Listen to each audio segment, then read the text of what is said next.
In the VIP area of the airport, the young Filipino was watching a documentary when the door suddenly opened. "You shouldn't be here." The pilot snatched his badge and called security. "Can I call my mom?" he asked, humiliated. The pilot laughed. "What can she do? Is she a cleaner?" But when she arrived, the pilot was speechless. Don't miss a second of this story that will surprise you with its ending, and join us on this journey. Let me know in the comments where you're watching this story from. Comment below and don't forget to subscribe to receive more stories like this. The silence in the VIP lounge was almost palpable, interrupted only by the soft hum of the air conditioning and the distant murmur of aircraft engines on the tarmac. Adrian Velasco, 16 years old with an official badge pinned to his chest, watched fascinated as images danced across the screen in front of him. A documentary about the history of commercial aviation.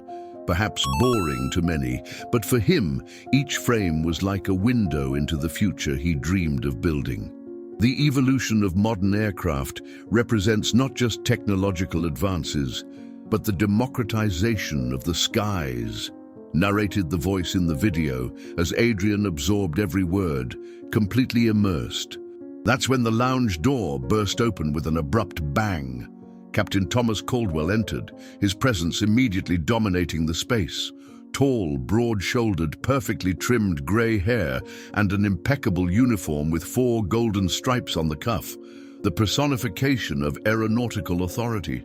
His blue eyes, cold as the sky at 40,000 feet, scanned the environment until they found Adrian. "Hey, you!" Caldwell's voice cut through the air like a blade. "This is the exclusive lounge for pilots and crew. What the hell are you doing here?" Adrian hastily paused the video, straightening in his armchair. He felt his heart race but maintained his composure. After all, he had every right to be there. "Good morning, sir," he replied politely, pointing to his badge.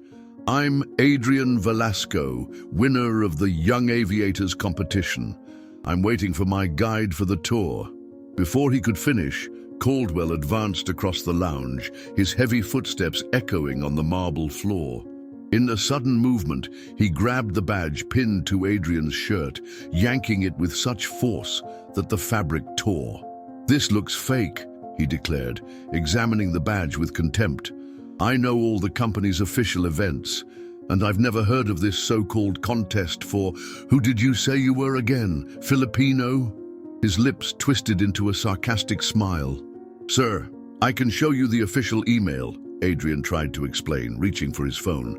"I won with my essay on sustainable innovations in aviation fuels and—" "Save your stories," Caldwell interrupted again, pushing Adrian's hand away.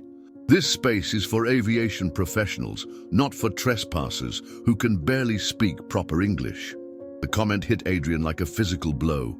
He spoke English fluently, as well as Tagalog and Japanese, inheritance from his parents. The injustice of the situation was suffocating. "I'm not trespassing, sir," insisted Adrian, trying to stay calm, but his voice was beginning to falter. "Please, just check the guest list." Caldwell had already pulled the radio from his pocket. "Security to the pilots. Lounge in the international terminal. We have an intruder here. Possible security situation." The following minutes unfolded like a slow-motion nightmare. 2 security agents appeared, one on each side of Adrian. People passed by and looked, curious and judgmental.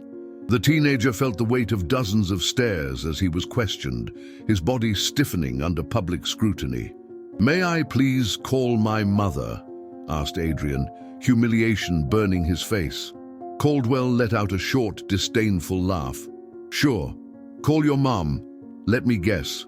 Some airport cleaner?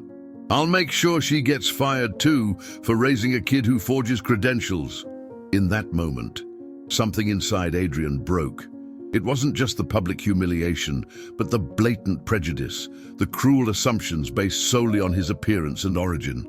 His eyes burned with held-back tears as he dialed the number, determined not to give Caldwell the satisfaction of seeing him crumble. Outside, through the terminal's enormous windows, Horizon Global Airlines planes took off for different corners of the world, their silver fuselages gleaming under the morning sun. Adrian had always seen those aircraft as symbols of freedom and possibility. Now they seemed as distant as stars, unreachable for someone like him, at least in the eyes of people like Caldwell. What none of them knew, as they waited for the resolution of that embarrassing situation, was that this incident was about to trigger a storm much greater than any turbulence Captain Caldwell had faced in his 30-year career. 3 months before that confrontation in the pilot's lounge, Adrian Velasco woke up well before his alarm went off. The sun had barely begun to filter through the curtains of the small apartment in Makati District, Manila, but he was already wide awake, his heart beating with a mixture of anxiety and anticipation. It was the day when the winners of the Young Aviators, the Future of the Skies contest would be announced. "Nak, are you already awake?" His mother's soft voice came from the hallway. Adrian smiled. It was typical of her to know exactly when he couldn't sleep. "Yes, Mom. Just nervous, I guess." Isabella Cruz entered the room, already dressed for work in her usual understated elegance, well-cut black pants and a navy blue silk blouse. Even at home, she maintained an impeccable appearance, a habit of someone who needed to prove her worth at every meeting, in every encounter. Nervous? She sat on the edge of the bed. The boy who spent nights calculating fuel efficiency and drawing airfoil models is nervous. Impossible. Adrian laughed, but the sound came out more tense than he intended.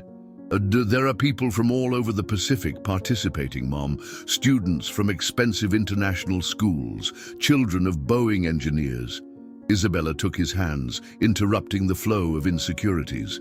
"And none of them is my son. None of them grew up building paper airplanes that actually flew across the entire room.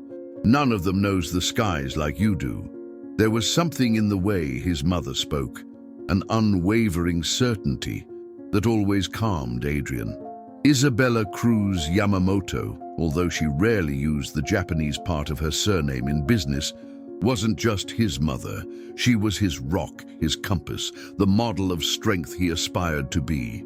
After breakfast, while his mother answered some work calls, Adrian sat on the small balcony, observing Manila's skyscrapers, and above them, the constant ballet of planes approaching and departing from Ninoy Aquino International Airport.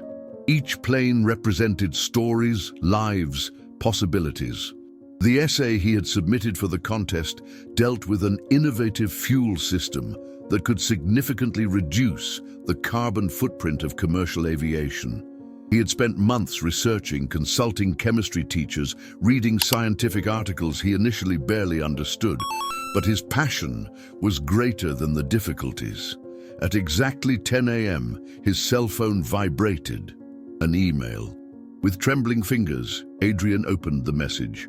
"Dear Mr. Velasco, we are pleased to inform you that your essay, Beyond the Horizon, Algae Biofuels for Sustainable Aviation, has been selected as the winner in the senior category of the Young Aviators competition." The cry of joy that escaped his throat made Isabella immediately drop her phone and rush to the balcony. "Mom, I did it!" "I did it!" exclaimed Adrian, showing her the phone with shaking hands. The pride that illuminated Isabella's face in that moment was something Adrian would keep forever. Silently, she hugged him tightly, and he felt a dampness on his shoulder. His mother, always so composed, was crying. "I knew it," she whispered. "Since you were little, Adrian, I knew you would reach the skies." What Adrian didn't know, as they celebrated together, was that his mother already had much bigger plans for the future than he could imagine, and that the prize, a visit to Horizon Global Airlines facilities in Los Angeles, would be just the first step in a journey that would change their lives forever. In the following weeks, Adrian meticulously prepared for his trip. He studied the history of Horizon Global Airlines, memorized technical specifications of their aircraft, and obsessively practiced English, determined to impress the professionals he would meet. "Don't worry so much," his mother often said, with an enigmatic smile. "Just be yourself." On the eve of the trip, as Adrian was packing his small suitcase, Isabella entered the room with a thin, long box. "A gift," she said, "for tomorrow."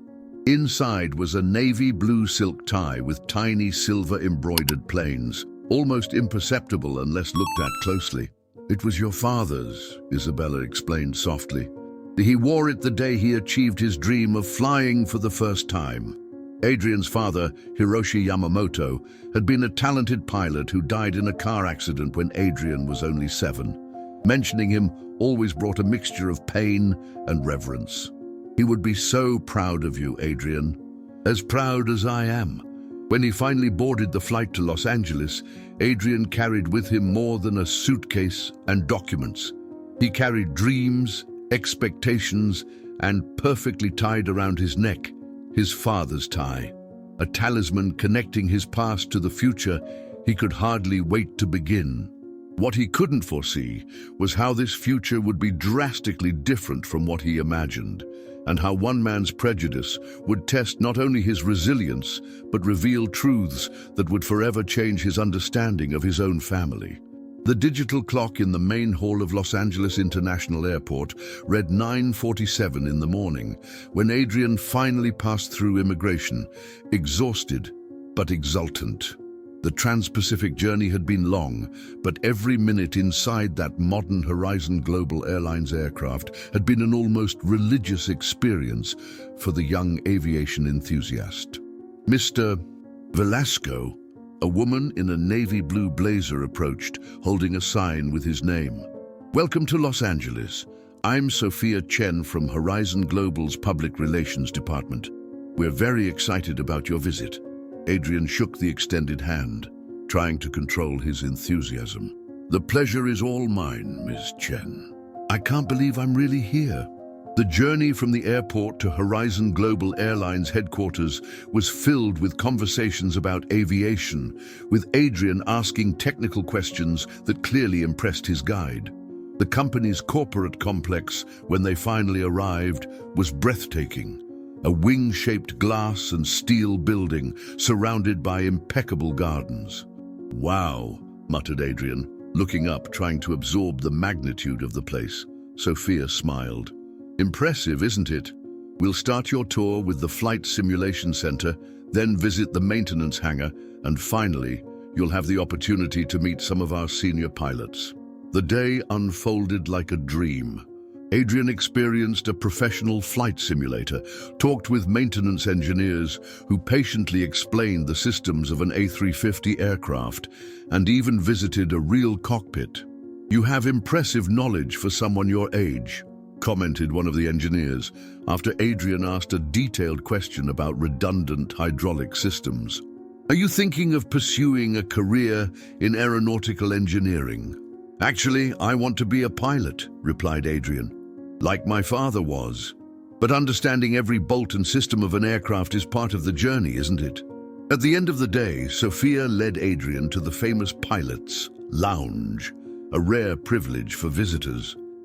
Tomorrow you'll meet some of our most experienced commanders," she explained.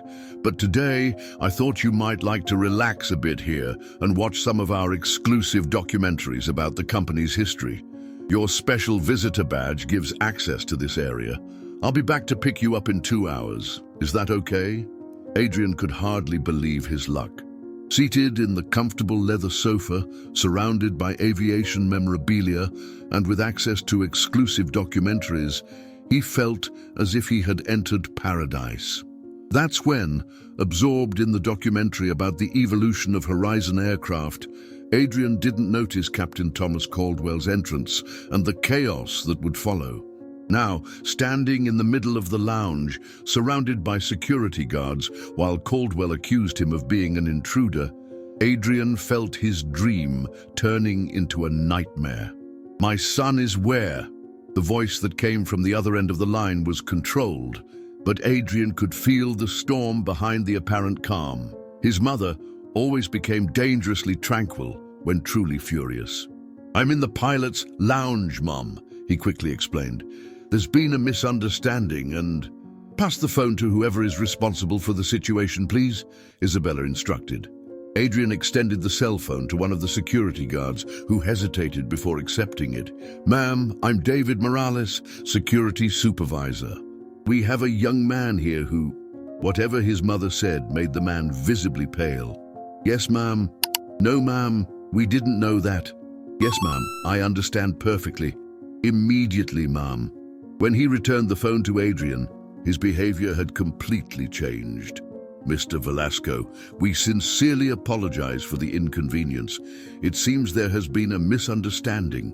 If you can wait comfortably, your mother is on her way." Adrian frowned, confused. How could his mother be on her way if she was in Manila, more than 7,000 miles away? Caldwell, who was observing the scene with disdain, stepped forward. "What's going on here? This kid clearly doesn't belong in this place. Who is this mother of his who thinks she can—" "Captain Caldwell," interrupted the security guard, his voice now low and urgent. "I strongly suggest you return to your duties while we resolve this situation. I'm not going anywhere until this intruder is properly—" At that moment, a murmur ran through the terminal.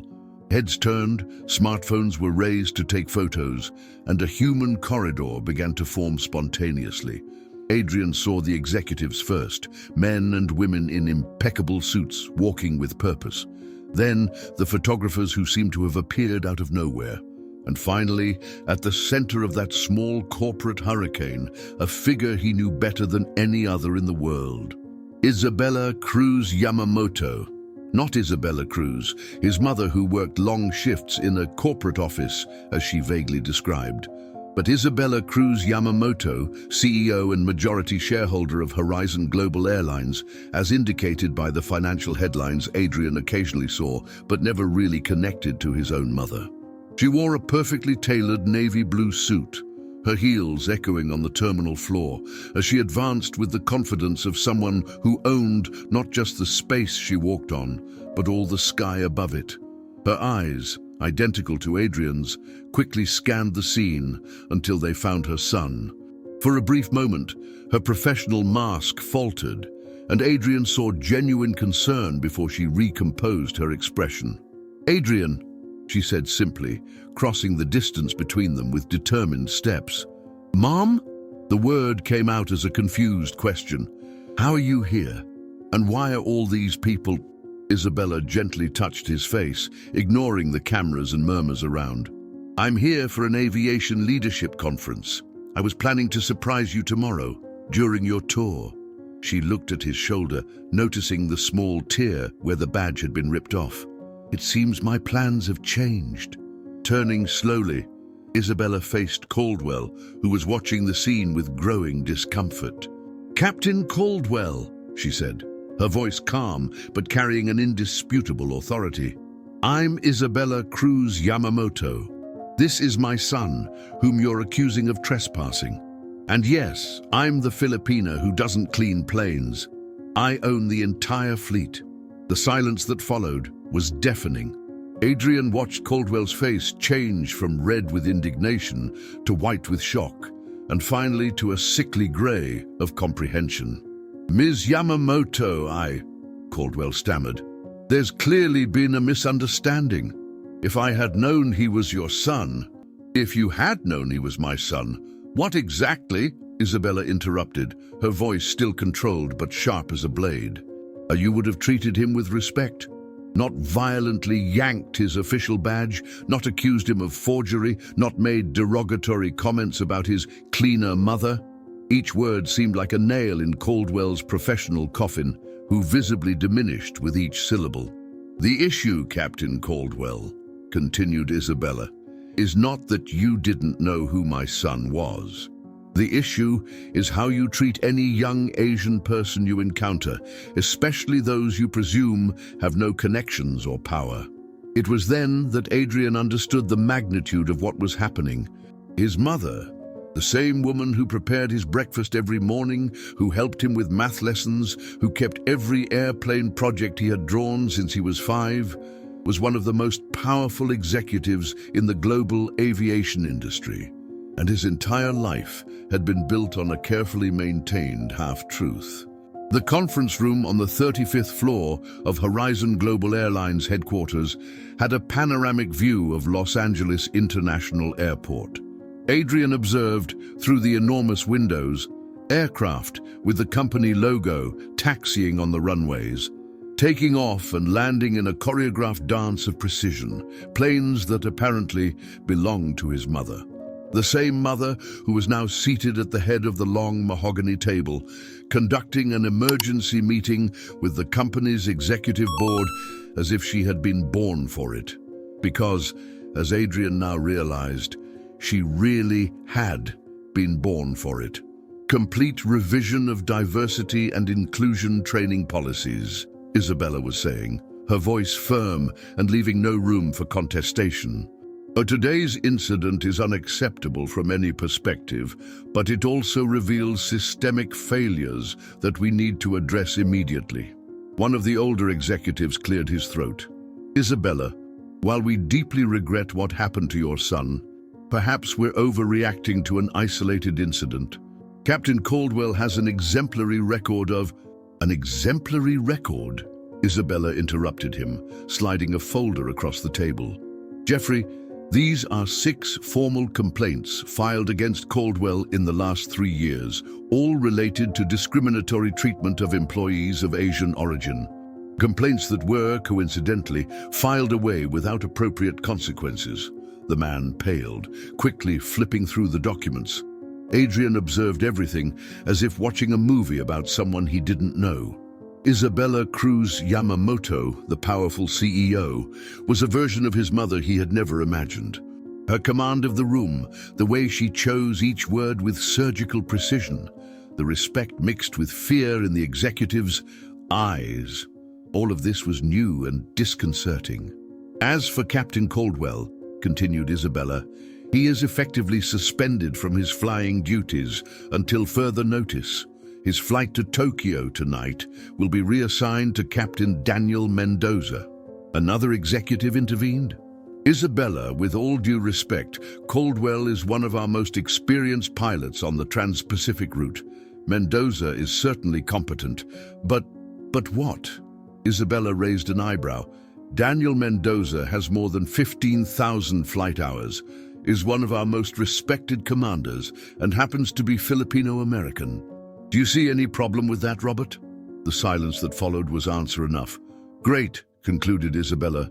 Now, if you'll excuse me, I need a moment with my son. When the room emptied, leaving only mother and son, the silence between them weighed more than the words exchanged during the entire meeting. Why did you never tell me? Adrian finally asked, his voice small, almost unrecognizable to his own ears. Isabella sighed deeply, all the executive authority draining from her shoulders, revealing only the mother he had always known. At first, it was to protect you, she explained, approaching to sit beside him.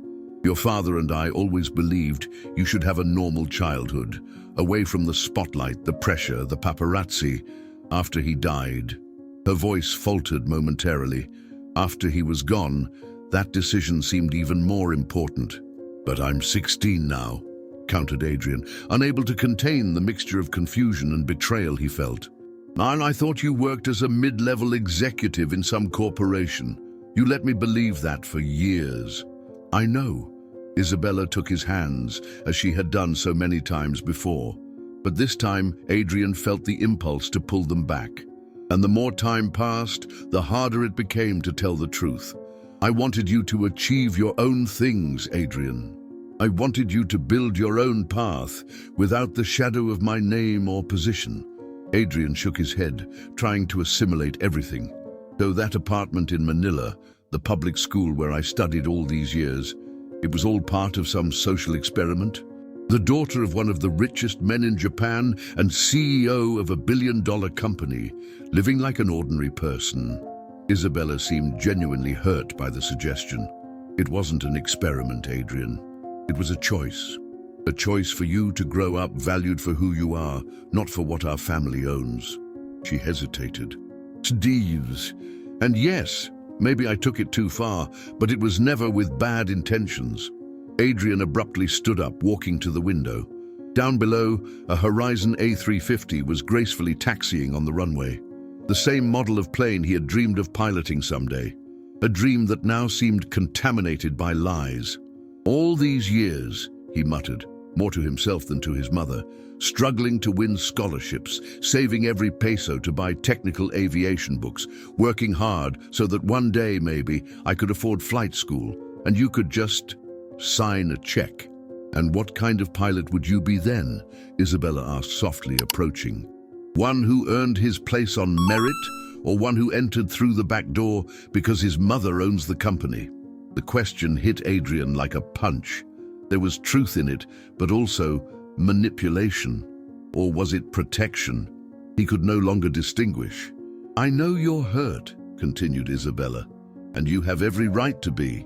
But everything I did, every decision I made, was thinking of your best interest.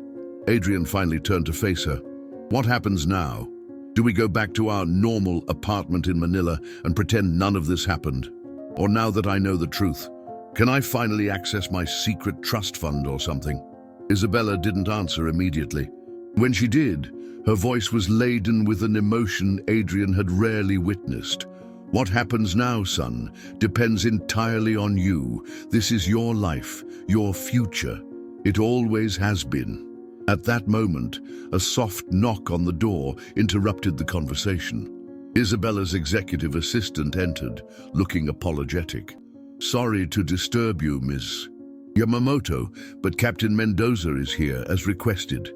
Isabella nodded. Ask him to come in, please. Captain Daniel Mendoza was the antithesis of Thomas Caldwell in almost every aspect. Of medium height, brown skin, and a genuine smile that lit up his eyes, he entered the room with a presence that didn't demand submission, but inspired respect. Isabella, he greeted her warmly, before turning to Adrian. And you must be Adrian. I've heard a lot about your essay. Biofuels derived from marine algae. Impressive. Adrian shook the extended hand, momentarily distracted from his emotional turmoil. Thank you, sir. Daniel, Isabella began, I know you're about to take the flight to Tokyo, but I'd like to ask a special favor first. Adrian earned this visit on his own merit, and I'd like him to have the complete experience, not contaminated by today's incident.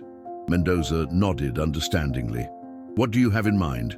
Could you take him to the A350 you'll be commanding today? Show him the cockpit, explain the controls. He's dreamed of being a pilot since he can remember. The captain smiled broadly. And it would be an honor. In fact, if it's all right with both of you, Adrian could accompany me during the complete pre-flight procedures. It's not every day we meet such a promising future colleague. The offer was generous and, at any other time, would have been the highlight of Adrian's life. Now, however, he found himself torn between enthusiasm for this unique opportunity and the feeling that he was being manipulated, calmed like a child with a new toy after a disappointment. Before he could decide how to respond, the world decided for him. The lights in the room flickered once, twice, and then went out completely. Seconds later, the emergency lights came on, bathing the room in a yellowish glow. What's happening? Asked Adrian, momentarily forgetting his personal anguish. Isabella was already on the phone. Ryan, report, she ordered. After a moment of listening, she hung up with a worried expression. The main power station that feeds the airport and our facilities has suffered a critical failure. We're operating on emergency generators, but the airport's navigation systems have been compromised. All flights are temporarily grounded, Isabella explained, the emergency lights casting sharp shadows across her face. The backup systems are activated, but we need to ensure all safety protocols are properly reconfigured before resuming operations. Captain Mendoza was already checking his tablet. The Tokyo flight will definitely be delayed. I should head to operations and assist with the protocols. Isabella nodded. Please do, Daniel. Adrian and I will... Actually, Mendoza interrupted, looking at Adrian with understanding eyes. If it's okay with you and your son, Adrian could come with me. This is exactly the kind of real-world situation that can't be taught in classrooms or simulators. He turned to Adrian. You'd see firsthand how pilots and ground crew handle unexpected situations. Adrian felt a spark of genuine interest cutting through his emotional confusion. Despite everything, the aviation enthusiast in him couldn't resist the opportunity. "Can I go?" he asked his mother, their argument temporarily set aside. Isabella studied him for a moment, then nodded. "Yes, of course. Daniel, I'm entrusting you with my most valuable treasure. I'll guard him with my life," Mendoza replied with a gentle smile. "Besides, this young man might just teach me something about those algae biofuels he's been researching." As Adrian followed Mendoza through the emergency-lit corridors, the captain maintained a calm, reassuring demeanor that stood in stark contrast to the frenetic energy of other staff members rushing past them. "First rule of aviation, Adrian," Mendoza said as they descended an emergency stairwell. "Panic is never an option. No matter what's happening, a pilot's job is to stay calm and work the problem methodically." Adrian nodded, absorbing the wisdom. "Like right now, everyone seems worried, but you're completely composed. A power outage is inconvenient, but far from catastrophic," Mendoza explained. "Modern aircraft and airports have redundant systems upon redundant systems. The key is understanding those systems and trusting them while simultaneously preparing for the unexpected." They entered the operations center, a vast room now illuminated by emergency lighting and dozens of computer screens. The space buzzed with focused activity as staff coordinated with aircraft on the ground, planes in holding patterns, and emergency services. Captain Mendoza, a harried operations manager, greeted them. "We're reassigning flight schedules as we speak. Tokyo is pushed back at least 3 hours." "Understood. This is Adrian Velasco, our essay competition winner and my special assistant for the day." Adrian felt a surge of pride at the introduction, not as Ms. Yamamoto's son, but as a recognized contest winner. It was a small gesture, but it meant everything to him at that moment. For the next hour, Adrian shadowed Mendoza through various departments, watching in awe as the captain assisted with rerouting plans, communicated with stranded flight crews, and helped prioritize which flights would depart first once systems were restored. "And why is this happening?" Adrian finally asked as they paused for a moment in a quieter corner of operations. "I mean, doesn't a major airport like LAX have backup systems?" "They do," Mendoza responded, handing Adrian a bottle of water. "But the failure affected the main power grid and damaged some of the transfer switches to the backup generators. It's rare, but it happens." Adrian was about to ask another question when he noticed a familiar figure entering the operations center. Captain Caldwell, still in uniform despite his suspension, was arguing with a security officer. "I'm still a senior captain of this airline," Caldwell's voice carried across the room. "Power outage or not, I have every right to be here." Mendoza noticed Adrian's attention shift and followed his gaze. "Ah, I see our friend couldn't stay away." He placed a reassuring hand on Adrian's shoulder. "Don't worry, he can't hurt you." "I'm not worried about me," Adrian replied. "But I'm worried he'll make things worse for everyone else with his attitude." Mendoza looked at Adrian with newfound respect. "That's a mature perspective. Come on, let's head to the aircraft. The engineers are running diagnostics on the backup systems, and we should check on the pre-flight preparations."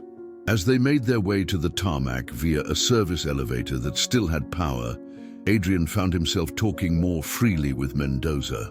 The captain wasn't just knowledgeable about aviation, he was genuinely interested in Adrian's ideas about sustainable fuels. "Your essay actually touched on something critical for the future of aviation," Mendoza said, as they walked across the tarmac toward the massive A350. "Petroleum dependency is our industry's Achilles heel, both environmentally and economically. That's why I focused on algae," Adrian explained, momentarily forgetting his earlier distress in the excitement of discussing his passion. They can be grown in non-arable land, absorb carbon dioxide, and produce oil with minimal environmental impact. And they don't compete with food crops like corn-based ethanol, Mendoza added, impressing Adrian with his knowledge. "You know, Horizon has a small research division working on alternative fuels. Perhaps you might—" He stopped mid-sentence as they approached the aircraft. Standing at the base of the boarding stairs was Thomas Caldwell, arms crossed and expression stormy. "What's this, Mendoza? Bringing children on a tour during an emergency?" Caldwell's voice dripped with disdain. "This isn't a daycare center." "Captain Caldwell," Mendoza replied calmly, stepping slightly in front of Adrian.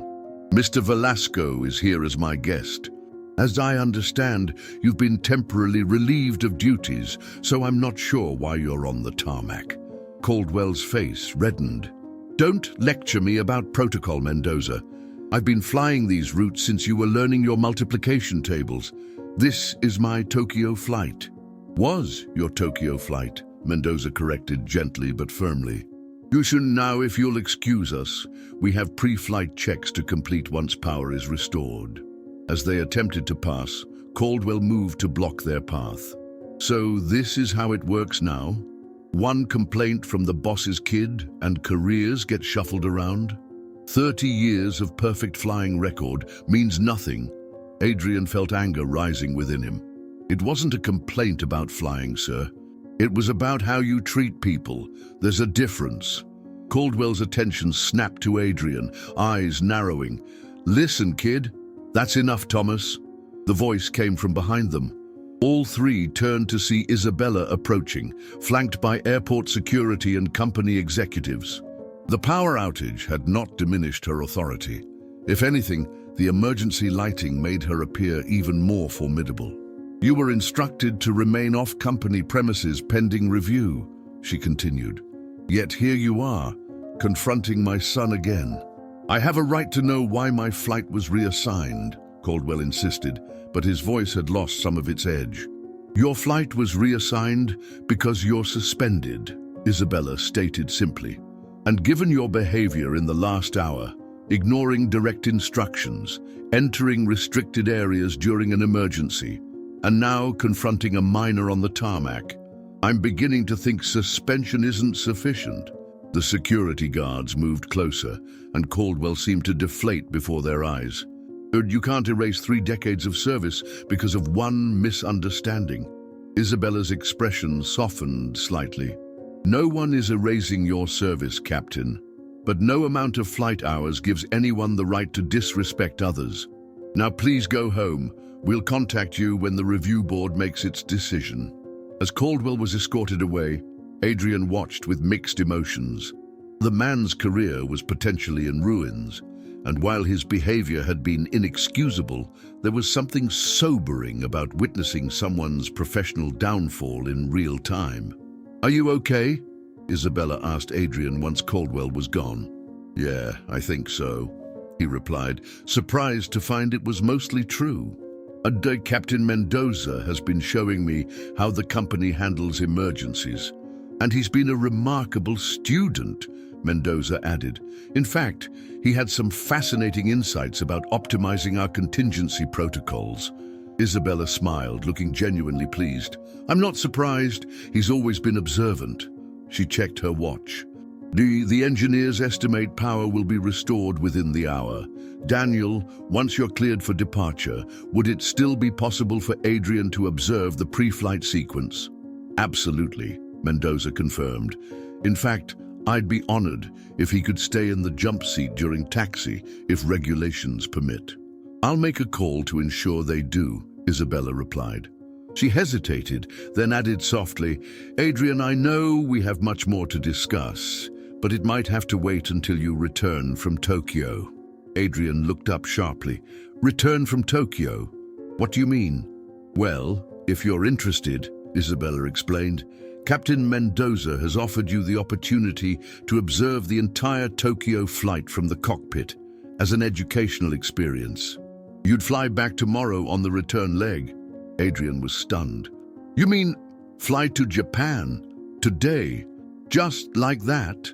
Mendoza smiled. "Your passport is in order, and we have the necessary permissions for an observer. It would be an extraordinary learning opportunity." Adrian looked between his mother and the captain, unable to process how quickly events were unfolding. "But what about school? And I don't have any clothes, or—" "I've arranged everything," Isabella said. "But this is entirely your choice, Adrian. No pressure." In that moment, Standing on the tarmac beside one of the world's most advanced passenger aircraft, Adrian faced a pivotal decision. The hurt and betrayal he felt about his mother's deception was still raw, but the opportunity before him was literally once in a lifetime. "I'll go," Adrian said, determination replacing his uncertainty. "I want to see everything, from pre-flight to landing." Mendoza's face broke into a wide smile. "Excellent. We'll make this an experience you won't forget." Isabella nodded, her eyes shining with a mixture of pride and what might have been relief. "I'll take care of the paperwork. You'll need this." She handed him a small travel bag. "Basic necessities for an overnight trip. I always keep one in my office." "Just in case." Adrian accepted the bag, noticing how prepared his mother always seemed to be, a trait he was only beginning to understand the full scope of. "Thank you," he said, the words carrying more weight than usual. "I'll see you when you return tomorrow," Isabella said, hesitating before adding, "We'll talk then. About everything." After a brief, slightly awkward hug, Isabella departed, leaving Adrian with Captain Mendoza as the airport slowly returned to normal operations. The emergency lights flickered off as the main power systems came back online and the terminal burst into activity. The next 2 hours were a whirlwind of preparation. Adrian observed with fascination as Mendoza methodically worked through pre-flight checklists, consulted with ground crew, and briefed the cabin staff. Every action was precise, every communication clear and purposeful. "This is the most important part of any flight," Mendoza explained as they walked around the massive A350 for the exterior inspection. "And what we do before takeoff determines everything that follows." Inside the cockpit, Adrian was introduced to First Officer Sarah Chen, a young Asian-American pilot whose calm competence immediately impressed him. "So you're the algae fuel genius," she said with a warm smile, extending her hand. "And Captain Mendoza hasn't stopped talking about your essay since he read it." "It's not genius," Adrian replied, shaking her hand, "just practical thinking." "Which is exactly what aviation needs more of," Mendoza interjected, settling into the captain's seat and gesturing for Adrian to take the observer's jump seat. "Innovation rarely comes from thinking inside the box." As they proceeded through the final checks, Adrian was struck by the teamwork between Mendoza and Chen. There was no hierarchy of disrespect, only clear communication and mutual trust as they prepared the sophisticated aircraft for departure. When the engines finally spooled up, their powerful hum resonating through the airframe, Adrian felt a thrill that transcended all the complications of the day. This was what he had dreamed of since childhood, being in the cockpit, understanding the dance of technology and human skill that allowed these magnificent machines to fly. Horizon 372. "Heavy, you are cleared for takeoff. Runway 25R, came the controller's voice over the radio. "Horizon 372, Heavy, cleared for takeoff, 25R, Mendoza confirmed, then turned slightly toward Adrian. "Ready for your first trans-Pacific flight from the best seats in the house?" Adrian nodded, unable to contain his smile. "Do more than ready, sir." As the massive aircraft accelerated down the runway, Adrian experienced takeoff from an entirely new perspective. The sensation was both technical and magical, watching the instruments, feeling the precise moment of rotation, and then witnessing Los Angeles fall away beneath them as they climbed into the evening sky. "We have a positive rate," First Officer Chen called out. "Gear up!" Mendoza responded, executing the command himself while maintaining a perfect climbing attitude. Once they reached cruising altitude, Mendoza explained every system, every decision, every subtle adjustment. Adrian absorbed it all, asking questions that impressed both pilots with their insight. "Do you know," Chen said during a quiet moment as they cruised over the Pacific, "I grew up in a similar situation to yours. My mother was a senior executive at Boeing, but she never told me. I thought she worked in airplane parts until I was 17. Adrian looked at her with surprise. "Really? Why did she keep it secret?" "She wanted me to find my own path," Chen explained. She was afraid if I knew about her position, I'd either feel pressured to follow in her footsteps or be given advantages I hadn't earned. She paused, adjusting a setting on the flight management system. I was angry at first when I found out. Felt betrayed. That's exactly how I feel, Adrian admitted. Like my whole life has been based on a lie. It took me time to understand, Chen continued, but eventually I realized that while the secrecy might have been misguided, the intention behind it was love. She wanted me to build confidence in my own abilities without her shadow hanging over me. Mendoza, who'd been listening quietly, added, "Parenting doesn't come with a manual, Adrian. We all make decisions we think will protect our children, sometimes not realizing how those decisions might hurt later." Adrian stared out at the vast Pacific Ocean below them, endless and deep, like the thoughts swirling in his mind. I just don't know who I am anymore. Am I the kid from a modest apartment in Manila who earned everything through hard work, or am I just the privileged son of Isabella Yamamoto who never really had to worry about anything? Why can't you be both? Mendoza asked simply. Your achievements are yours alone, Adrian. Knowing who your mother is doesn't diminish what you've accomplished. Chen nodded in agreement. And maybe now you have the opportunity to define yourself on your own terms, with full knowledge of where you come from. As the flight continued into the night, Adrian found himself sitting in peaceful silence, watching the stars above and the occasional lights of ships far below on the ocean's surface. There was something transformative about being suspended between worlds, not just physically between continents, but personally between the life he thought he knew and the reality he was now discovering. By the time they began their descent into Tokyo, Adrian felt a clarity he hadn't expected to find. The hurt wasn't gone, but it had transformed into something more complex, a determination to understand rather than simply react. The landing at Narita International Airport was perfect, a gentle kiss of rubber on concrete as the massive aircraft touched down precisely on the center line. As they taxied to the gate, Mendoza turned to Adrian. Boom! What did you think of your first cockpit experience? Adrian looked at the instruments, the controls, the windscreen showing the lights of Tokyo in the distance, and then at the two pilots who had shown him more kindness and understanding in one flight than Captain Caldwell had in their brief encounter. It felt like home, he said simply. Mendoza smiled. That's how you know you're meant for this, when it feels like exactly where you belong. After deplaning and completing entry formalities, Adrian found himself in a hotel room overlooking the Tokyo skyline, courtesy of Horizon Airlines. Tomorrow, he would return to Los Angeles on the same aircraft, again in the cockpit jump seat. But tonight, in this unfamiliar city, thousands of miles from everything he knew, Adrian began to piece together a new understanding of his life, his mother, and his future. He took out his phone and, after a moment's hesitation, sent a text message to Isabella. Landed safely. Tokyo is beautiful at night. Thank you for this opportunity. We'll talk tomorrow. Her reply came almost instantly. I'm proud of you, Adrian. Always have been, always will be. Not because of who I am, but because of who you are. Adrian stared at the message for a long time, letting the words sink in before finally setting the phone aside and looking out at the glittering city below. Tomorrow would bring the return journey, and with it, a conversation that would reshape his relationship with his mother. But tonight, he allowed himself to simply be present in this moment.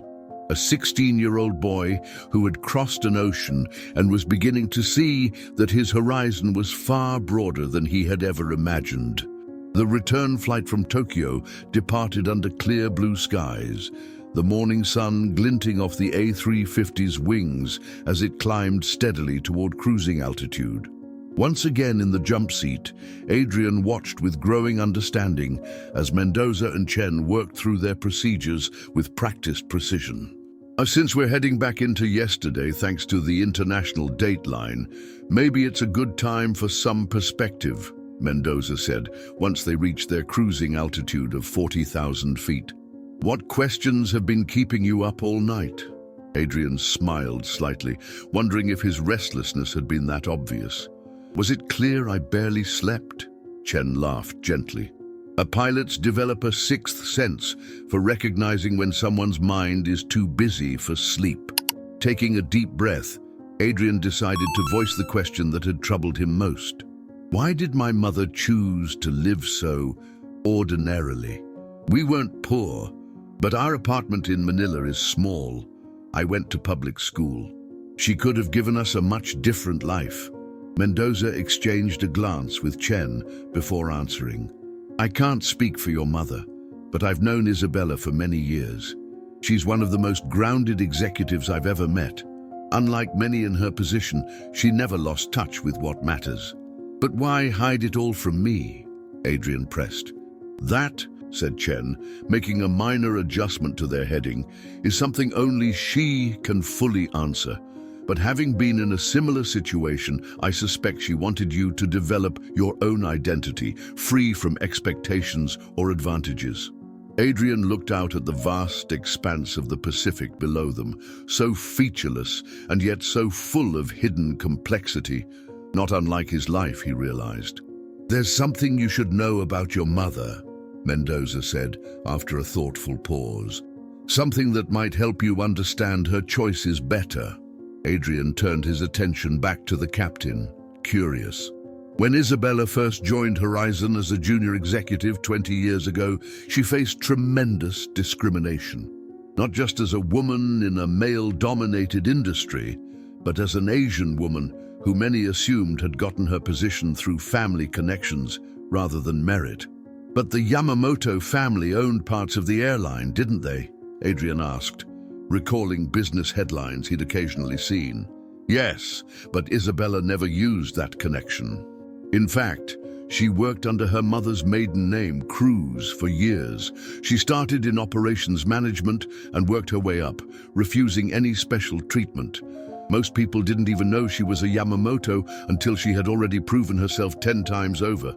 Just like she wanted for me, Adrian said quietly, the parallel suddenly clear. Exactly, Mendoza nodded. She knows firsthand how painful it is to have your achievements dismissed because of who your family is.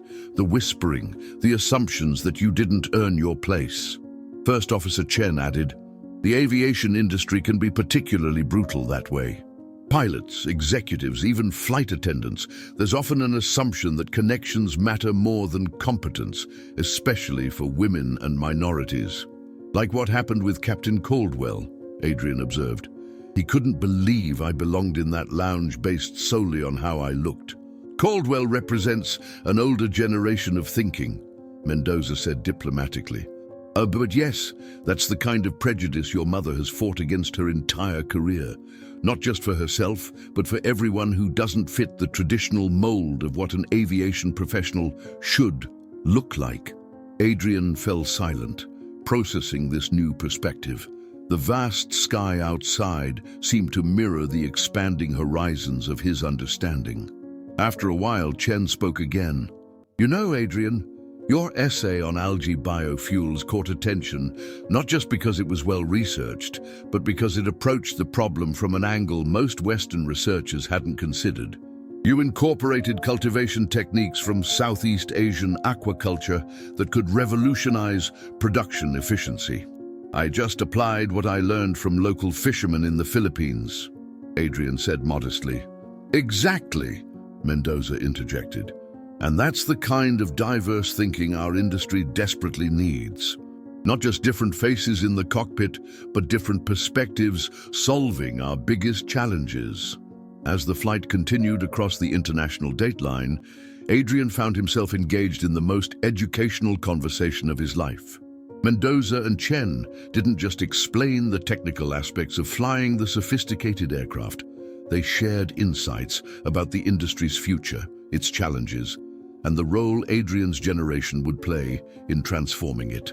Your mother has been quietly revolutionizing Horizon from within, Mendoza explained, as they began their initial descent toward the California coast. The Boundless Horizons initiative she's been developing aims to create pathways for students from underrepresented backgrounds to enter aviation, not just as pilots, but as engineers, designers, and executives. "I've never heard of this program," Adrian said, surprised. "It hasn't been officially announced yet," Chen added. "But the internal beta has already helped 20 students from across the Pacific Rim access training they couldn't otherwise afford." As Los Angeles appeared on the horizon, the sprawling city bathed in afternoon sunlight, Adrian felt a growing sense of clarity and purpose. The hurt of his mother's deception hadn't completely vanished, but it had been contextualized by a deeper understanding of her motivations and the complex world she navigated. "Captain," Adrian said as they began their final approach, "thank you. Not just for the cockpit experience, but for helping me understand." Mendoza smiled warmly. "Sometimes we need to get above the clouds to see things clearly. That's true in aviation and in life." The landing was as smooth as silk, the aircraft settling gently onto the runway, as if reluctant to end its journey. As they taxied toward the terminal, Adrian noticed a small, welcoming committee waiting on the tarmac. His mother, standing alone without the corporate entourage that had surrounded her during their last encounter. "She looks nervous," Adrian observed with surprise. "Facing your child's disappointment is more terrifying than any turbulence," Mendoza said softly. "Trust me on that." Once the aircraft was parked and the engine spooled down, Adrian gathered his courage along with his small overnight bag. Before leaving the cockpit, he turned to both pilots. "If I wanted to become a pilot, a real one, with proper training and no shortcuts, where would I start?" Chen smiled. "Flight school applications for next summer's cadet program open in 3 months. Captain Mendoza here runs the selection committee. And I expect to see your application, Mr. Velasco," Mendoza added with a wink. "Judged solely on its merits, of course." Adrian nodded, a new determination setting in. "You will, sir. And thank you both, again, for everything." With that, he stepped out of the cockpit and into the next chapter of his journey. A journey that would begin with the conversation waiting for him on the tarmac below. Isabella Cruz Yamamoto stood alone on the tarmac, watching the massive A350 taxi to its final position. Gone was the corporate power suit from 2 days ago. Today, she wore simple dark jeans and a navy blue blouse, closer to the mother Adrian had known all his life than the CEO who commanded boardrooms. As Adrian descended the stairs from the aircraft, their eyes met across the distance. For a moment, neither moved, the gulf between them seemingly as vast as the ocean he had just crossed twice. Then, with a deep breath, Adrian began walking toward her. "Welcome back," Isabella said when he reached her, her voice carrying a hint of uncertainty he had rarely heard before. "How was Tokyo?" "Brief," Adrian replied with a small smile. "But beautiful. The view from the hotel was amazing." An awkward silence settled between them, filled with unspoken questions and explanations. "And I thought we could talk somewhere private," Isabella finally said, gesturing toward a small executive lounge nearby. "Away from everything." Adrian nodded, falling into step beside her. As they walked, he noticed how people still reacted to her presence. Respectful nods, straightened postures, but without the entourage of executives, she seemed somehow more human, more vulnerable. The lounge was modestly furnished, but completely empty, except for a small arrangement of fresh fruit and drinks on a side table. Large windows offered a panoramic view of aircraft taking off and landing, a fitting backdrop for their conversation. "I asked for privacy," Isabella explained, taking a seat on one of the comfortable armchairs. "No interruptions, no corporate matters. Just us." Adrian sat across from her, setting his overnight bag on the floor. For a moment, he simply studied his mother's face. The same face that had comforted him through childhood illnesses, celebrated his achievements, and guided him through disappointments. Behind the composed exterior, he could now see the traces of anxiety she was trying to conceal. "Oh, I have so many questions," he began, his voice quiet but steady. "I don't even know where to start." Isabella nodded. "Ask me anything. No more half-truths, no more protected versions of reality. You deserve the whole story. Adrian considered all the questions swirling in his mind before settling on the most fundamental one. Why did Dad and you decide to raise me the way you did? The whole truth. Isabella took a deep breath, her eyes drifting to the window where an aircraft was lifting into the sky. Your father and I both came from privilege. His family in Japan, mine in the Philippines. We both saw how wealth and status changed how people treated us, never knowing if friendship was genuine or opportunistic. She paused, gathering her thoughts. When we fell in love, we made a pact to build a life based on something real, not inherited position. When I became pregnant with you, we decided our child deserved the chance to develop his own identity, separate from family legacy. So the apartment in Manila, my public school education, that was all deliberate. Yes, Isabella admitted. Though we could have afforded anything, we chose a comfortable but modest life. Not pretending to be poor, but not living with ostentation either. Your father was particularly adamant about this. He believed character is built through ordinary experiences, not privilege. Adrian thought about this for a moment. But after Dad died, why continue the charade? I was still young. I could have adjusted to a different life. Pain flickered across Isabella's face at the mention of her late husband. After Hiroshi died, maintaining the life we had built together became even more important to me. It was a way of honoring his vision for your upbringing.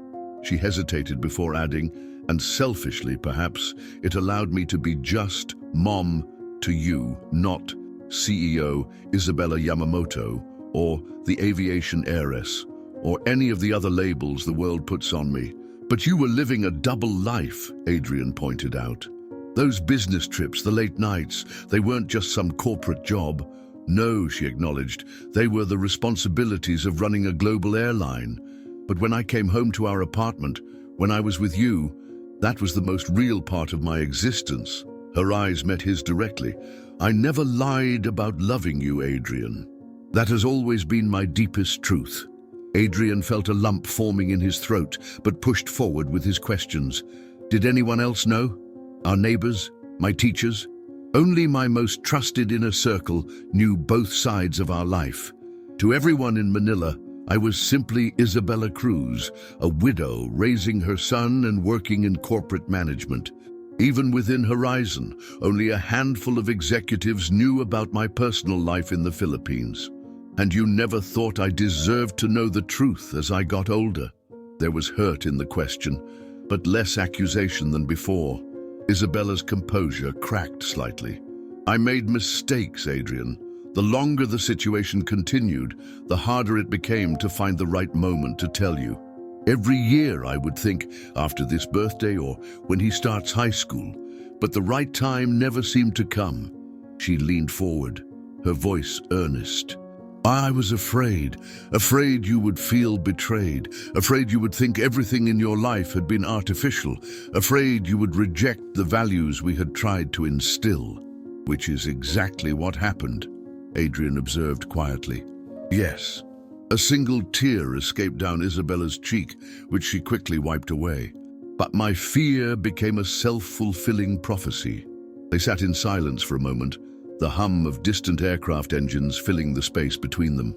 Captain Mendoza told me about your early days at Horizon, Adrian finally said. How you worked under Mom's maiden name to avoid special treatment. Isabella looked surprised. Daniel told you that? He said you understand firsthand what it's like to have people dismiss your achievements because of family connections. He's right. Isabella's expression softened with memory. My first year at Horizon was brutal. Despite having a master's degree in aerospace engineering and a business degree from Wharton, people assumed I was just there because of my family name. Some male executives wouldn't even speak directly to me in meetings. So you wanted to protect me from that, Adrian concluded. I wanted you to be judged on your own merits, to know in your heart that whatever you achieved was through your own efforts. She smiled sadly. Perhaps I protected you too much. Adrian thought about his essay, about winning the competition without any advantages, about how proud he had felt when the results were announced. That feeling had been genuine, not manufactured. "I understand your intentions better now," he said slowly. "I'm still processing everything, but I can see why you made the choices you did." Relief flickered across Isabella's face. "Does that mean you might eventually forgive me?" Adrian considered the question seriously. "I think I'm already starting to, but things can't go back to the way they were before. Too much has changed." "I don't expect them to," Isabella assured him. "What I hope is that we can build something new, a relationship based on complete honesty from now on." "What would that look like, practically speaking?" Adrian asked. "Do we move to a mansion now? Do I transfer to some elite private school? Do I start introducing myself as Adrian Yamamoto instead of Velasco?" "Those decisions are yours to make," Isabella said firmly. "Your name, your education, where we live, I want those to be choices we discuss together, not mandates I impose. You're 16 now, old enough to have a say in shaping your own life." Adrian felt a weight lifting, not completely, but noticeably.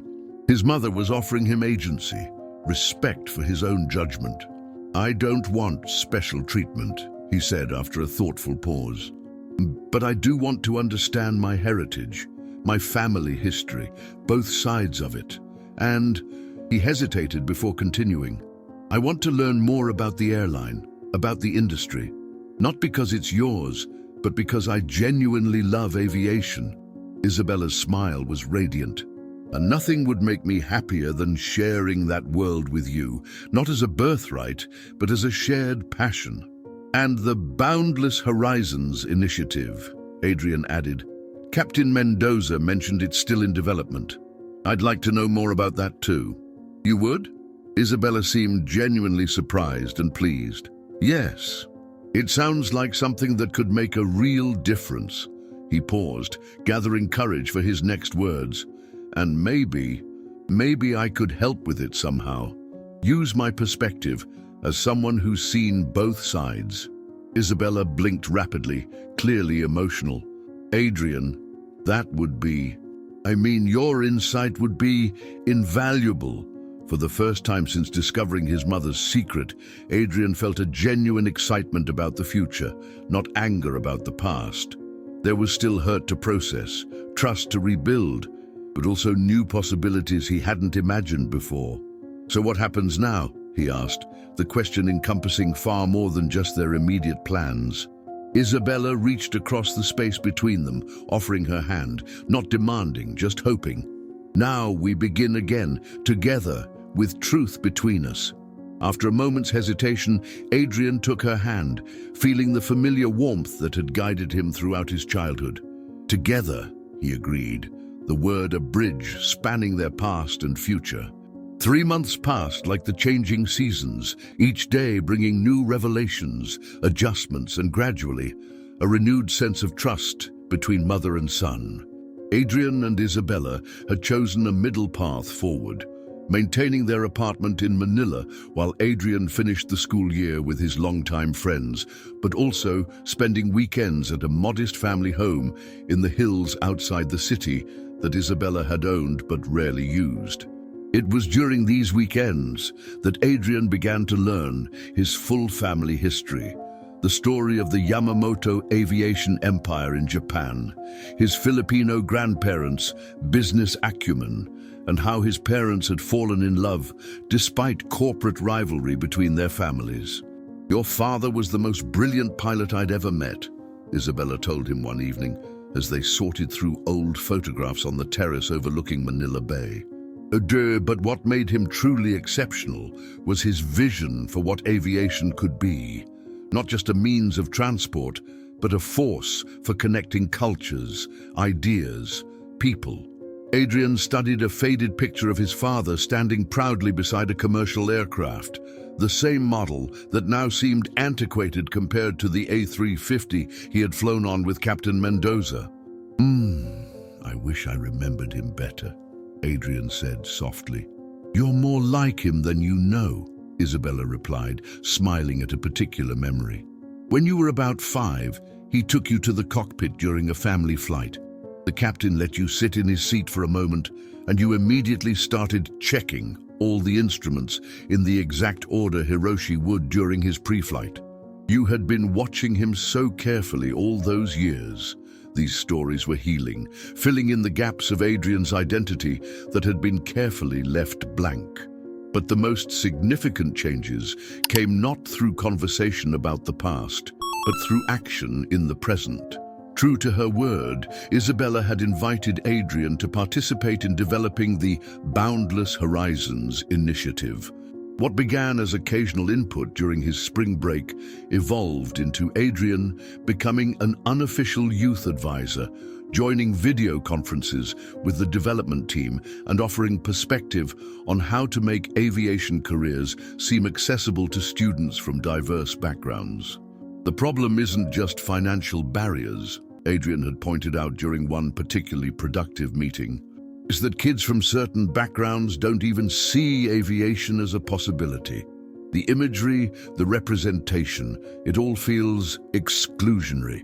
His insights led to a complete redesign of the program's outreach materials, with emphasis on featuring pilots, engineers, and executives from diverse ethnic and economic backgrounds. Isabella watched with quiet pride as her son's confidence grew, his voice becoming stronger and more assured with each contribution. On a warm Saturday in May, 3 months after the incident with Captain Caldwell, Adrian stood nervously in front of a small auditorium at a public high school in one of Manila's working-class neighborhoods. Before him sat 30 students selected for the pilot program of Boundless Horizons, bright young minds who had demonstrated aptitude in science and mathematics but lacked connections to the aviation industry. 6 months ago, Adrian began, his voice initially shaky but gaining strength, I was sitting where you are now. I had dreams of aviation, but they felt distant, almost impossible. He glanced briefly at his mother, who stood unobtrusively at the back of the room. What I've learned since then is that the sky doesn't belong to any one type of person. It belongs to all of us, if we have the courage to claim it. For the next hour, Adrian and a panel of young professionals from Horizon Global Airlines shared their journeys, answered questions, and broke down the mystique surrounding aviation careers. The students' eyes lit up with possibility as they realized that people who looked like them, who came from similar backgrounds, had successfully navigated paths into the industry. Afterward, as Adrian helped distribute information packets and flight simulator session vouchers, Isabella approached him with evident pride. You were amazing, she said softly. And those students connected with you in a way they never could have with me or any other executive. Adrian shrugged, though he couldn't hide his smile. I just told them the truth, that aviation needs their perspectives, their innovations. That diversity makes the industry stronger, which is exactly what they needed to hear from someone they can relate to, Isabella pointed out. And this is why I've been thinking, she hesitated, uncharacteristically uncertain. Thinking what? Adrian prompted. The International Civil Aviation Council is hosting their annual youth summit in Singapore next month. They've asked me to deliver the keynote address, but I'm wondering if perhaps... She met his eyes directly. Would you consider presenting with me? A joint address about breaking barriers in aviation? Adrian's eyes widened. Me? Speaking at an international summit? Your story, our story, has power, Adrian. The journey from that conflict in the pilot's lounge to where we are now, launching this initiative, it could inspire real change in how the industry approaches inclusion. For a moment, Adrian was silent, processing the magnitude of the opportunity. 6 months ago, he had been a student with aviation dreams. Now he was being asked to address industry leaders from around the world. What about Captain Caldwell? He asked suddenly. But what happened with him? Isabella seemed surprised by the question.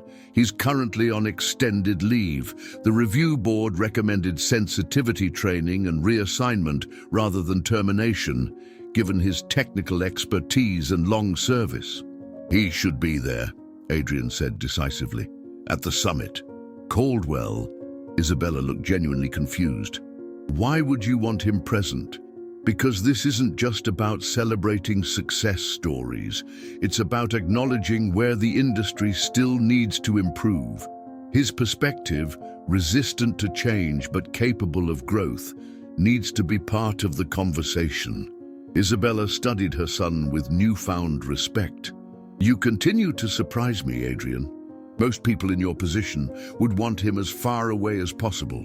I'm not interested in punishment, Adrian explained. I'm interested in transformation. If someone like Captain Caldwell can understand why diversity matters, imagine the impact he could have on others with similar views. The wisdom in his words struck Isabella deeply. You're right, completely right. I'll speak with the board about reinstating him with conditions and extending an invitation to participate in a panel discussion at the summit.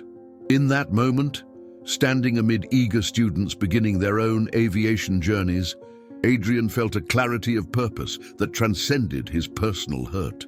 What had begun as a humiliating incident had evolved into an opportunity to effect genuine change, not just for himself, but for countless others who dreamed of touching the sky.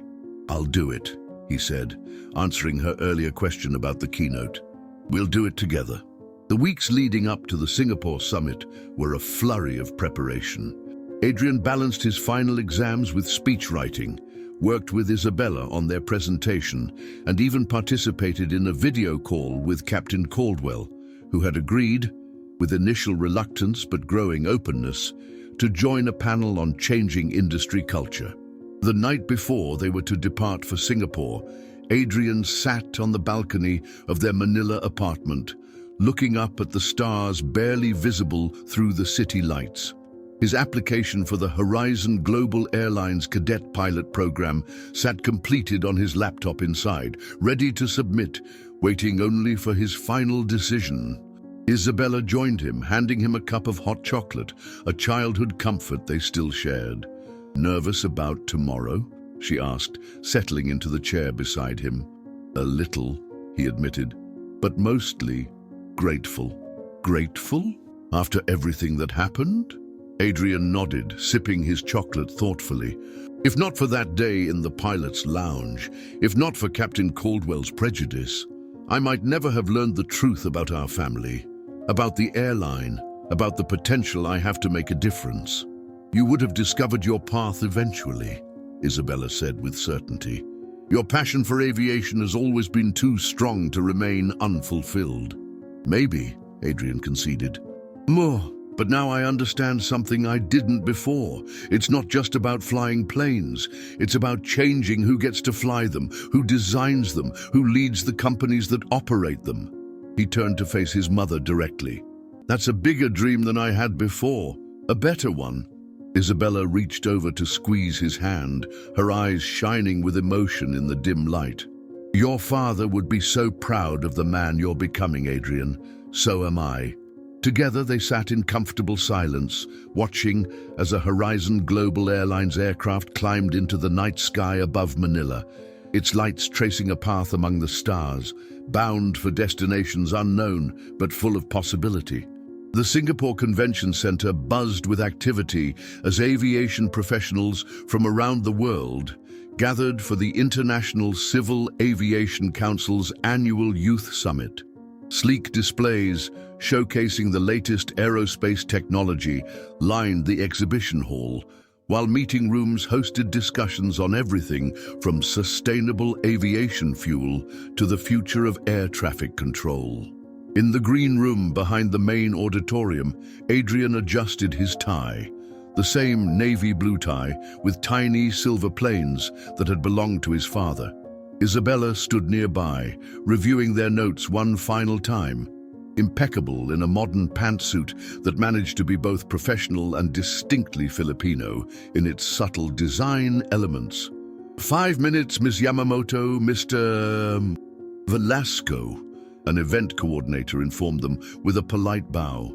Adrian took a deep breath, fighting the flutter of nervousness in his stomach. Do you think they'll listen?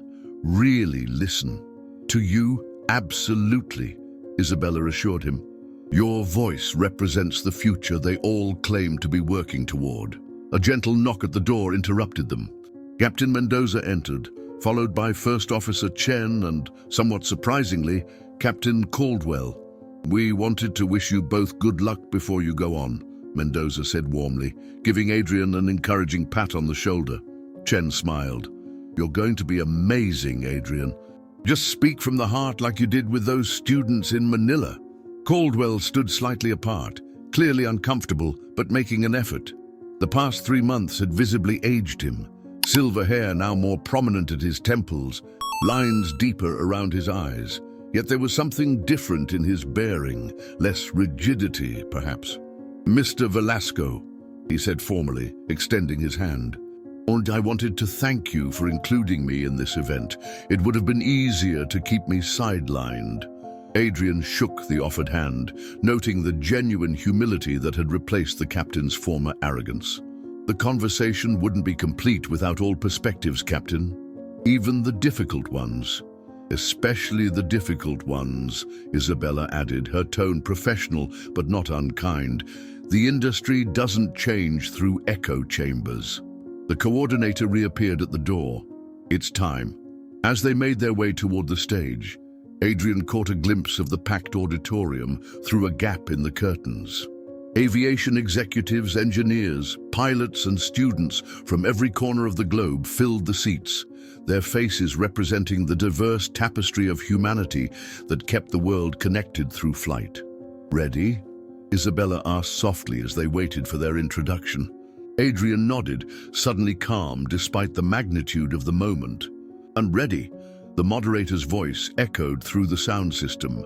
"Ladies and gentlemen, please welcome to the stage the CEO of Horizon Global Airlines, Isabella Cruz Yamamoto, and youth aviation advocate Adrian Velasco, presenting Boundless Horizons, Breaking Barriers in Global Aviation." The applause was polite but expectant as they walked onto the stage. Adrian took his place at the podium first, as they had planned, a deliberate choice to center a young voice in a conversation typically dominated by industry veterans. "Good morning," Adrian began, his voice steady despite the sea of faces before him. 6 months ago, I stood in the pilot's lounge of Horizon Global Airlines, wearing a visitor badge I had earned by winning an essay competition. That badge was torn from my shirt by a senior pilot who couldn't believe someone who looked like me belonged in that space. A ripple of discomfort moved through the audience, followed by attentive silence. That moment could have ended my aviation dreams. Instead, it became the catalyst for one of the most important conversations in my life, and hopefully, in our industry. For the next 15 minutes, Adrian shared his journey with unflinching honesty. From his childhood fascination with flight, to the humiliation in the lounge, from discovering his mother's identity to his growing understanding of systemic barriers in aviation. He spoke without bitterness, but with clarity, about how assumptions and prejudices could close doors before they were ever opened. "The problem isn't just individual bias," Adrian explained, gaining confidence with each word. "It's the invisible barriers we create through tradition, through exclusive imagery, through assumptions about who belongs in cockpits and boardrooms." When Isabella joined him, their presentation shifted to the data. The stark statistics showing how the aviation industry remained one of the least diverse global sectors, particularly in leadership and technical roles. "But this isn't just about social justice," Isabella emphasized. "It's about innovation. When we limit who can contribute to aviation, we limit what aviation can become." Together, they unveiled the expanded Boundless Horizons initiative, no longer just a Horizon Global Airlines program, but an industry-wide coalition with commitments from 12 major carriers and manufacturers to create clear pathways for underrepresented groups. We're not asking for special treatment," Adrian stated clearly. "We're asking for equal access to opportunity, for recognition that excellence in aviation comes in all forms, from all backgrounds." As their presentation concluded, the applause began slowly, but grew into a standing ovation that clearly surprised them both. Industry leaders who had initially seemed skeptical were now on their feet, moved by the authenticity of their message and the practical solutions they proposed. The panel discussion that followed brought Captain Caldwell to the stage, alongside other industry veterans and young aviators from diverse backgrounds. When asked about his perspective, Caldwell spoke with a humility that few who knew him would have expected. "For 30 years, I believed I understood what made an excellent aviator," he admitted. "I was wrong. Excellence isn't about fitting a predefined mold. It's about bringing your unique perspective to solve problems no one else sees. It took a 16-year-old to teach me that." Adrian, watching from the front row, felt a complex mixture of emotions. There was no perfect redemption in Caldwell's transformation. The pain of that initial encounter couldn't be erased. But there was progress, authentic and imperfect, which was ultimately more valuable than any scripted apology. After the formal proceedings ended, Adrian found himself surrounded by students from aviation programs across Asia, each eager to share their experiences and aspirations. What struck him most was the hope in their eyes, not naive optimism, but a grounded belief that change was possible because they could see it happening in real time. "You've started something remarkable," Captain Mendoza commented, finding Adrian during a quiet moment at the post-presentation reception. "This conversation would have happened eventually, but you accelerated it by years." "It wasn't just me," Adrian replied.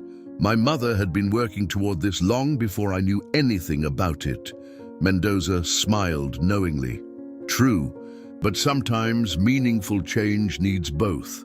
The persistent work behind the scenes and the catalyst that brings it into the light." As the day wound down, Isabella approached with an unexpected guest, an elderly Japanese man who carried himself with quiet dignity. "Adrian," she said softly, "I'd like you to meet someone very special. This is your grandfather, Takashi Yamamoto." Adrian stared in surprise at the man who had founded the Japanese arm of what eventually became Horizon Global Airlines, a legend in Asian aviation whom he had only ever seen in business publications. "So," Takashi said in accented but clear English, his eyes crinkling at the corners, "you are the young man who is revolutionizing our industry. Your grandmother would have been very proud." I don't know what to say," Adrian admitted honestly. "Then say nothing. Listen instead." The elderly man gestured to a quiet corner where they could sit. "I have many stories to share with you. About your father as a young pilot, about your mother's brilliance when she first joined our company. Stories that belong to you now." Later that evening, in their hotel suite overlooking Singapore's spectacular skyline, Adrian sat with his mother, processing the whirlwind day. "Grandfather has invited us to Japan," he said, still adjusting to the reality of having extended family he was only beginning to know. "To see where Dad grew up." Isabella nodded. "I think it's time. You deserve to know all parts of your heritage." Adrian moved to the window, watching planes taking off and landing at Changi Airport in the distance, their lights tracing patterns against the night sky. "I submitted my application," he said suddenly, "for the cadet pilot program." Isabella joined him at the window, her expression carefully neutral. "Are you sure that's what you want?" "No pressure either way." "It is," Adrian confirmed, "but on my own merits, through the standard selection process. No exceptions." "I wouldn't have it any other way," Isabella said with quiet pride. "And neither would your father." Adrian touched the tie he still wore, feeling a connection to the man he barely remembered, but whose legacy had shaped him in ways he was only beginning to understand. "What happens now?" he asked, the question encompassing far more than just their immediate plans. Isabella smiled, following his gaze to the aircraft moving through the night. "Now we build, not just programs or initiatives, but bridges, between past and present, between different cultures and perspectives, between those who have access and those who deserve it." "Boundless horizons," Adrian murmured, recalling the title of their presentation. Exactly, Isabella agreed, because the sky has never been the limit. It's just the beginning.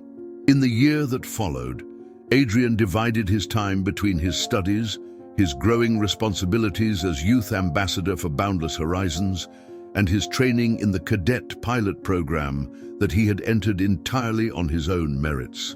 The program that had begun with a painful incident in a pilot's lounge expanded to 27 airlines across 4 continents. Captain Caldwell, after completing extensive sensitivity training, became an unlikely but effective advocate for cultural change within the pilot community. First Officer Chen was promoted to captain, becoming one of the youngest women to command trans-Pacific routes, and Adrian, who had once felt torn between 2 identities, discovered that he didn't have to choose. He could be both the hard-working student from Manila and the heir to an aviation legacy. Both identities were authentic, both had value. On his 17th birthday, Adrian completed his first solo flight in a training aircraft, a small Cessna, worlds away from the sophisticated A350 he had observed from the jump seat. But as he guided the plane through clear Philippine skies, he felt a profound sense of belonging that transcended background or privilege. Isabella watched from the ground, her heart full, as her son navigated his own path through the sky. The journey had been neither simple nor painless, but it had led them both to a truth more valuable than any corporate position or family name: that the most meaningful horizons are those we create not just for ourselves, but for all who will follow. If we truly want the skies to belong to everyone, Isabella would later tell the International Civil Aviation Council, with Adrian standing confidently by her side, then we must ensure that the path to them is open for everyone too. And in airports across the world, young people who had never before imagined themselves in cockpits or engineering labs or executive offices began to look upward with new possibility, their horizons suddenly wonderfully boundless. My friends, we've come to the end of the story. Did you like it? What lesson can you bring to life from this story? Leave it here in the comments. Leave your like, subscribe to the channel, and watch this video that's playing on your screen. This story will impact you. See you next time.